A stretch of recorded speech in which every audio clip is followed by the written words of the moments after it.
We often make the assumption in psychology that there are always thoughts together with emotion. This is a widely debated field, and I don't think anyone has fully figured out the right balance in emotion of how much cognition is there and the sequence and the order. But what I've noticed is there's often an assumption that, thoughts are the key variable and we should work with that side of emotion. But a lot of people actually experience more of a felt sense and emotion without clear cognition. So an example of this might be in the internal critic. For most people, their internal critic is a loud, audible voice. Maybe not loud, but an audible voice that is clear, is critiquing what they're doing. It can be very harsh. It can be more just like a teacher telling them off. And then for other people, it can be a felt sense. It can be more a feeling of anxiety or shame in challenging situations where you feel your mind is judging you. You don't have that audible voice saying, you're going to mess this up, this isn't going to work. Instead, you have the feeling of anxiety and the feeling of shame without clear cognition. And actually, I experienced this myself. Typically, my own internal critic is more of a felt sense rather than a clear audible voice. And I don't think this is always talked about in psychology in terms of how we might work with this phenomena. We know that people experience emotion very differently, though. So there are examples. There were some studies in 2011 and subsequent work that looked at people's internal monologue, and that people experience this very differently. Some people have very clear audible words, other people think more in images, others in more felt sense. Sometimes a combination of that with a more subtle sense of thinking that isn't clear. It's sort of off in the background. We might be able to identify it, but we're not hearing it, or we might be able to guess it. And really, we just know that people are very diverse in their thinking, and we shouldn't assume everyone is one type of mind and that it can be worked at in one specific way. Other examples of this are in trauma. Often people with single trauma or complex PTSD might have a lot of embodied emotion without clear thoughts. Sometimes we talk about emotional flashbacks, where this sense of an old memory comes up in the body, in our senses, without clear thinking. One version of it can also have clear thinking as well. Another example of this is even with people with damaged amygdala or calcified amygdala that don't typically experience fear. You can simulate fear, or you can activate fear in them by adjusting the CO2-O2 levels. So even changing that balance in the body can trigger panic in people. So there's clearly other mechanisms going on. This is explored in the work of people like Joseph Ledoux. This combination between our mind doing the instant alert without much verbal processing versus second order fear where there's more verbal processing going on, worry, and different processes like that. So it's clearly a very complex topic that we haven't figured out yet. So what do we do to work with this? I wanted to give some options. So the first one that I like, and you'll see it on this video channel quite a bit, is using the drop-in anchor skills. So we have a strong embodied emotion without clear thought comes up. Then we acknowledge the feeling, the sensation, the different experience of emotion. We come back to our body.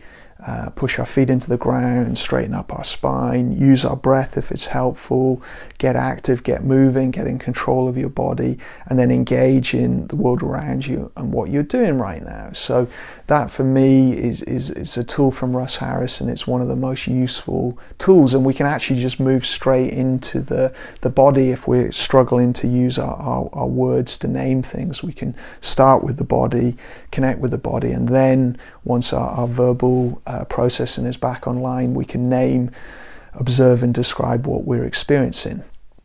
So that would be number one. The next option would be a tool that Paul Gilbert from Compassion Focused Therapy calls behind the scenes, or finding out what's behind the scenes. And you ask yourself, how could I account for what I feel right now?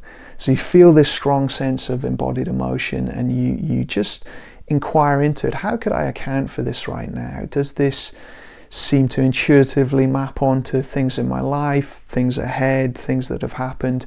We don't want to obsess and spend a lot of time going over this, but just to ask that, so we might get some information from it.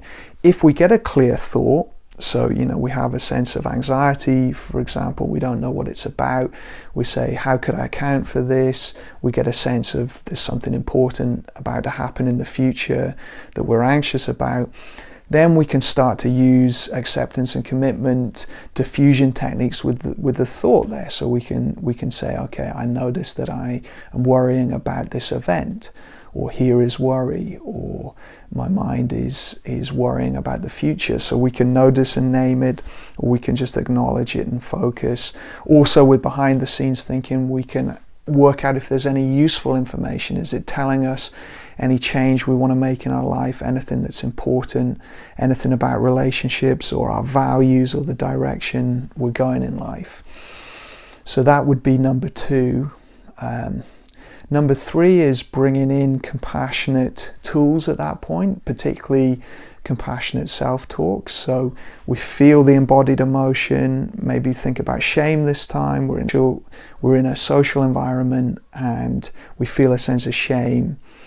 We notice that. We could go, what's behind the scenes? Is my mind worrying about messing up here, getting this wrong? And then once we've got a sense of that, we bring in this compassionate voice. So I'm okay here, I can get through this. This is intense, this social situation. Anyone would struggle here. We know most people experience some social anxiety. So that sense of support, that inner self-talk to help us get back into the present with a sense of compassion and start engaging in the place we're at and the people we're with.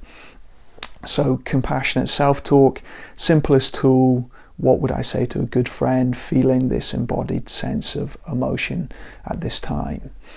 And then the final one is to use action. So to move into action even with this strong embodied emotion. So we notice that strong body emotion, we acknowledge it, where is it in the body, we find maybe the strongest points, we open up, relax, soften around them, let them be there, name them, and then move into action. So, what am I doing right now that's important? Where am I? Who am I with? Can I carry this strong embodied emotion with me, even if it's difficult, and just refocus into what I'm doing. Maybe notice and name it if it's really tough. Drop anchor if it's really tough. Bring in the self-compassion, self-talk, and refocus and engage and carry it with me. And we might do that after we've done a quick check-in behind the scenes. What's happening here? How could I account for this? Are there subtle thoughts that are more distant, that if I tune in I can find out what my mind is saying? If not, if it's just noise rather than signal, to borrow an analogy from Reed Wilson, if it's just noise, then can I get some distance from it? Can I support myself? And then to focus into what I'm doing and to keep refocusing as I need to.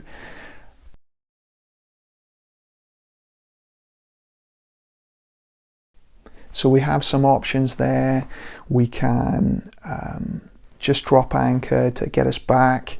We can bring in this tool of working out what's behind the scenes, asking some questions. How could I account for it? Either trying to learn from the emotion or diffusing and unhooking from it if there's nothing to learn, doing that very gently, just now and again, touching in, not doing it in an obsessive, ruminative way, or bringing in self-compassion to help us through this difficult experience of an unknown emotion, or moving into action. And actually you can see they all link together. We can use them as a flow. So give it a try, let me know how you get on, and if you have any questions about this, it'd be great to hear from you.